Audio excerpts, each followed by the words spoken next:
Bienvenue dans la pause fitness. Alors, ce podcast est réservé à ceux qui veulent améliorer leur nutrition, leur entraînement et aussi peut-être leur style de vie.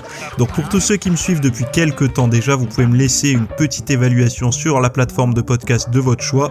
C'est ce qui m'aide le plus. Allez, on démarre l'épisode.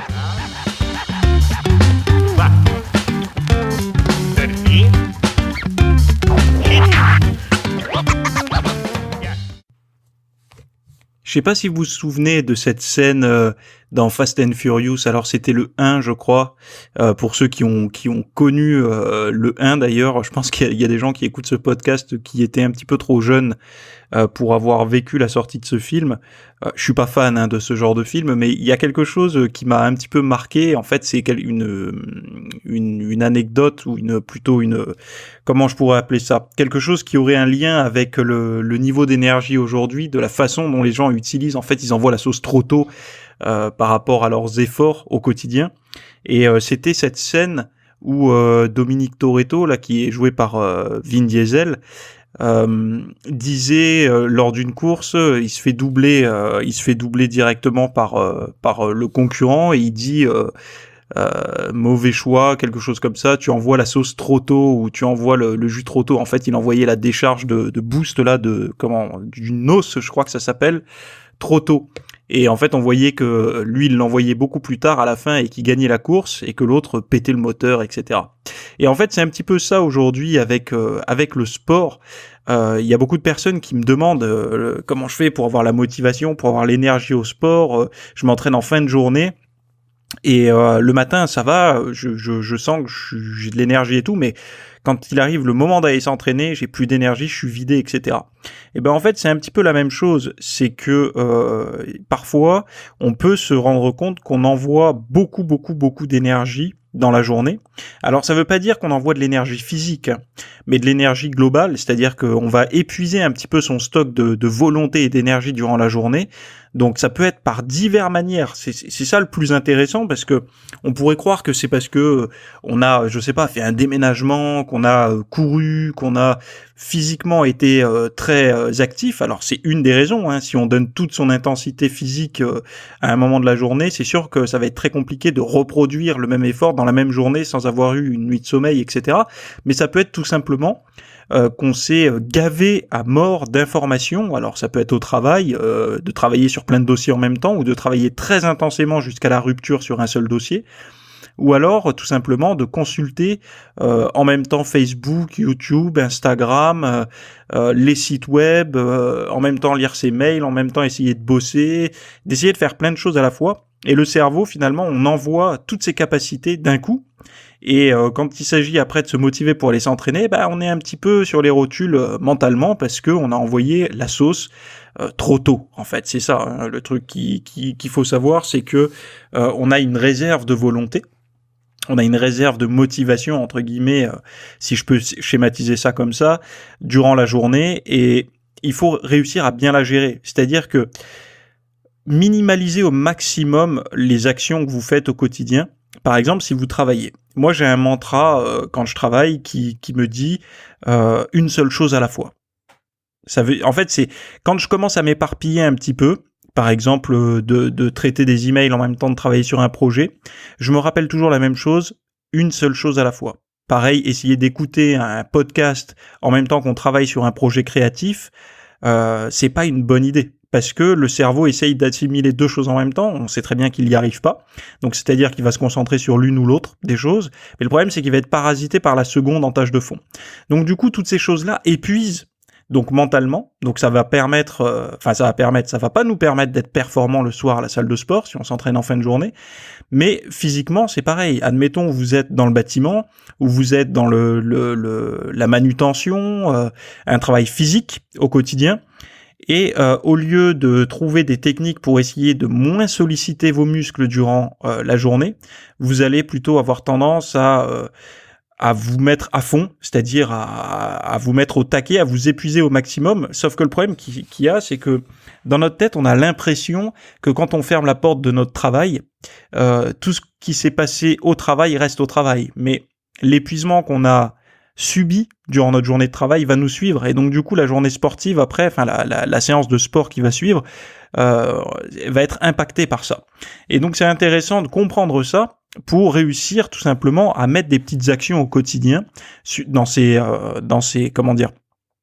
process de travail, que ça soit mental ou physique, pour essayer de limiter un petit peu la charge de travail. Alors aujourd'hui, là quand j'enregistre ce podcast, on est en 2019, donc je sais très bien que les règles de vie au travail, moi déjà quand j'étais encore salarié il y a presque une dizaine d'années, il y avait déjà beaucoup d'aménagements pour essayer de moins solliciter le physique, d'essayer de trouver des techniques pour moins épuiser, moins fatiguer, moins blesser les employés.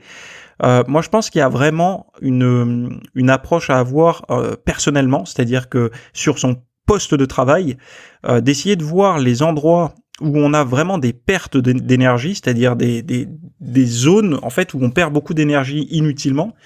Ça peut être la façon d'utiliser son corps pour travailler, mais aussi la façon de gérer finalement son travail au niveau mental.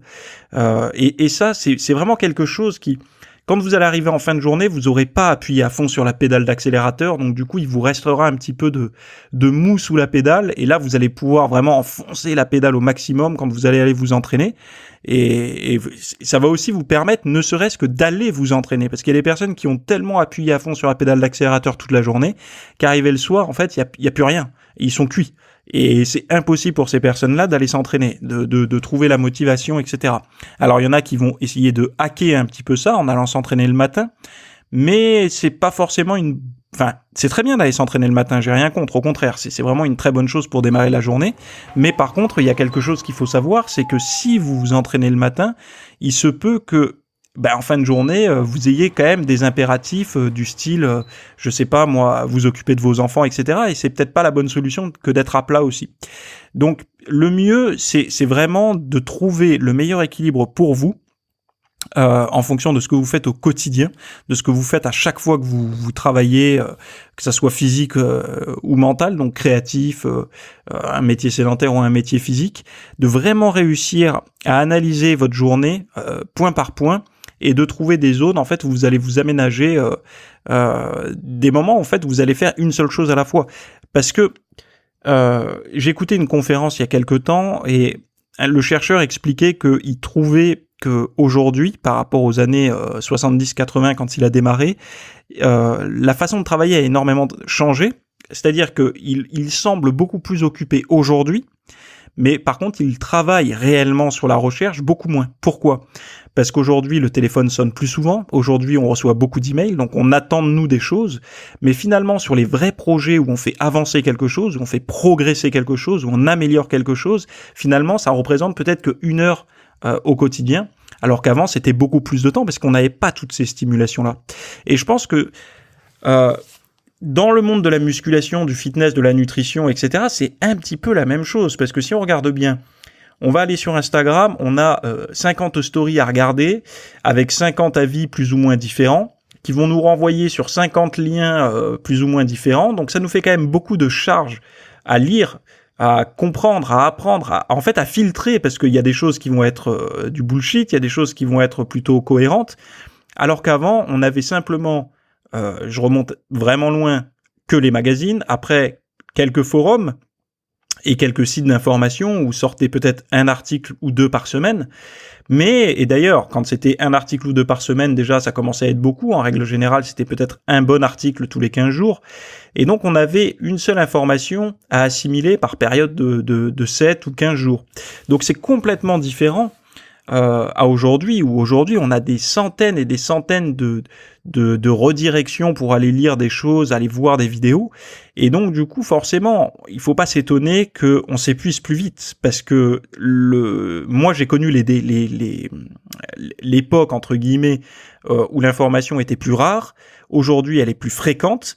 Et forcément, moi, je me rends compte d'une chose, c'est que avant, j'avais l'impression d'apprendre plus de choses qu'aujourd'hui, si je suivais le schéma classique. C'est pour ça que moi, je me suis aménagé obligatoirement plein de réflexes, d'automatismes pour profiter en fait de tous les avantages d'aujourd'hui où il y a beaucoup plus d'informations, mais d'avoir vraiment les bonnes et de me servir que dans les bonnes et de volontairement me priver des mauvaises. Donc c'est pour ça que je pense qu'il y a beaucoup de personnes aujourd'hui qui se sont mises à la musculation, qui ont commencé à faire attention à ce qu'elles mangent. Elles savent pas mal de choses par rapport à tout ça, mais finalement elles l'appliquent pas parce qu'elles ont un manque d'énergie accru.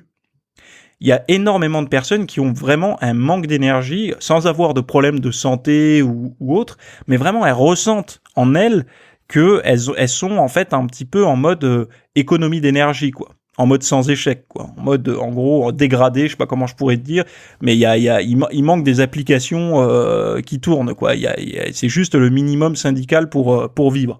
Et donc, du coup, ces personnes-là, elles cherchent un petit peu à droite à gauche des pilules magiques, des façons de remédier à ça à l'aide de par exemple d'une alimentation X ou Y, des jus, des machins, alors que c'est pas des choses à ajouter, c'est plutôt des choses à retirer en fait. Et c'est ça qui est important, c'est aujourd'hui on sait beaucoup ajouter des choses, mais on a énormément de mal à retirer des choses parce que on a l'impression de passer à côté de trucs intéressants. Sauf que les trucs intéressants, de toute façon, vous y aurez accès. Vous y aurez accès parce que quelque chose d'intéressant, je vais prendre un exemple concret. Si vous avez un cas de figure précis, par exemple, vous êtes en surpoids depuis X temps, vous avez essayé tel et tel régime, ça n'a pas fonctionné, donc il vous reste que quelques options. Vous allez faire une recherche plutôt détaillée, vous allez tomber sur des choses un petit peu de niche, donc en fait, ça va restreindre. Ça va énormément filtrer et restreindre vos résultats de recherche, donc vous allez avoir moins de choses à regarder et des choses plus précises qui vont vous apprendre des choses. Et donc du coup, il faut vraiment, moi je pense, retirer certaines choses, c'est-à-dire que quand vous avez compris quelque chose, ça sert à rien de revenir dessus, d'avoir le point de vue encore d'une autre personne et encore d'une autre personne qui va finalement vous réapprendre les mêmes choses avec des angles un petit peu différents. Mieux vaut essayer de vous concentrer sur le domaine alors que si c'est au niveau professionnel, on en parlera plus tard, mais au niveau personnel, on va dire que ça soit le sport, la nutrition, la récupération, etc., autant vous concentrer sur le ou les domaines précis qui vous importent vous, et pas juste savoir des choses pour savoir des choses comme accumuler par exemple des richesses ou autre.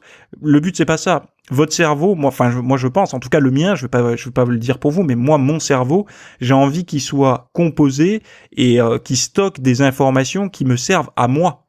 Et aussi qui peuvent aider les autres évidemment, mais surtout à moi. J'ai pas envie de faire un concours de connaissances avec d'autres personnes lors d'un repas ou quoi. Ça m'intéresse pas. Ce que je veux, moi, c'est avoir des choses utiles, des outils en fait, qui soient accessibles facilement, parce que ma mémoire ne sera pas saturée par plein d'autres choses.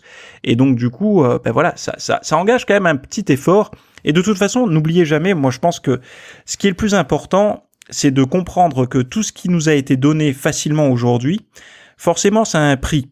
C'est-à-dire que plus on a d'abondance gratuite de contenu, etc., le prix à payer, c'est qu'on va devoir faire un effort pour récupérer et se servir uniquement de ce qu'il nous faut. Et ça demande un effort volontaire. Un petit peu comme le sport, un petit peu comme toutes ces choses-là. Il y a toujours en fait un effort à fournir. Et l'effort, c'est vraiment de prendre du recul sur la situation. Et je le répète souvent en fait dans mes podcasts et dans mes formations que quand vous aurez arrivé, un petit peu comme ceux qui méditent et qui atteignent l'illumination, moi je pense que dans le sport, dans la pratique du sport, dans le développement physique, le jour où vous arrivez à trouver cette forme d'illumination qui est simplement de prendre suffisamment de recul pour vous considérer comme votre propre coach, c'est-à-dire d'avoir un regard neutre, un regard non émotionnel sur vous-même, ça vous permettra réellement de vous analyser, de dire ok, bon, il a bien dormi cette nuit, il a bien mangé ce matin à midi, il fait sa diète depuis tant de jours, etc. Donc le problème vient plutôt de peut-être l'entraînement, etc. Quand vous arrivez à avoir ce raisonnement-là, et ben concrètement vous allez trouver des solutions. Et il y a une forme de développement personnel qui se mélange avec le développement physique en fait dans cette approche-là. Et je pense que, comme je disais tout à l'heure pour la méditation avec l'illumination, cette chose-là, enfin l'illumination, c'est les termes qu'utilisent beaucoup les bouddhistes, etc. C'est sûr que quand on en parle comme ça dans une société occidentale, ça fait, il y en a plein qui ont les yeux qui s'écarquillent, mais c'est un petit peu pareil dans le monde du développement physique. c'est de réussir en fait à se dégager du côté émotionnel au maximum pour essayer d'avoir une réaction et une compréhension très froide finalement de ce qui nous arrive et de comment progresser, de comment relancer une progression, etc. Donc voilà un petit peu mon point de vue par rapport à ça. Donc je vous ai dit par rapport là au sport et aux réserves d'énergie, voilà comment essayer de fonctionner. Après, ça va pas convenir à tout le monde là, mais j'ai écrit quelques lignes, quelques articles que je peux envoyer par email, mais pour les entrepreneurs, parce qu'il y a beaucoup d'entrepreneurs qui me suivent et qui voient que depuis quelques années, voilà, moi je suis une routine qui me permet de produire avec pas mal de fréquences, enfin une fréquence assez haute du contenu, que ça soit à la fois vidéo, écrit ou audio, et qui me posent des questions finalement, et même des personnes qui m'ont invité en podcast, etc. pour parler de tout ça. Et j'ai décidé finalement qu'au lieu de donner au cas par cas à chaque fois quand quelqu'un me demande comment je fais les choses, de le fournir finalement un petit peu à tout le monde. Donc forcément ça va pas convenir à tout le monde, le sportif pur, etc. Peut-être que ça va pas l'intéresser, mais pour toutes les personnes qui ont, enfin si vous avez un projet par exemple de vous mettre à votre compte ou vous êtes déjà à votre compte mais vous avez des soucis pour le gérer, tous ces problèmes d'énergie, de productivité et tout ça. Modestement, moi, je vais vous partager quelques conseils que je vous mets en lien là dans les notes de l'épisode. Quelques tips comme ça que j'applique, qui fonctionnent très bien pour moi, qui sont très simples en fait. C'est toujours pareil. Je reviens toujours à la simplicité parce que le pire de tout, c'est d'avoir un truc compliqué à mettre en place au quotidien. Plus c'est simple, plus on aura de chance de le suivre, de l'automatiser et de l'oublier. Et en fait, ça devient quelque chose de naturel pour nous. Donc, je vous mets le lien si vous voulez aller voir. C'est gratuit de toute façon. Et je m'arrête ici pour cet épisode. On se retrouve très rapidement pour le prochain. Et pour ceux qui sont intéressés par ce contenu, on se retrouve tout de suite à l'écrit. Bye bye.